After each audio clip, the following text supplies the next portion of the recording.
of God. Nung pinaisis ako ni Pastora,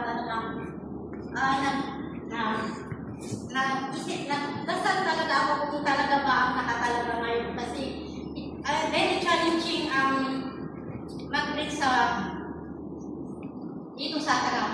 Lalo, this is my second time kasi nung una, 5 minutes lang yun dito. Sabi ni Pastora, mga 25 to 30 minutes kaya. Kaya sabi ko, hindi yung kanyang pangyayari ka kasi marami kayo. Kung masayaw ka, marami din kayo. Pag nag-offer to ka, ilang minuto din lang. Kaya itong preaching is matagal na sana gawayan ako ng Panginoon. Amen.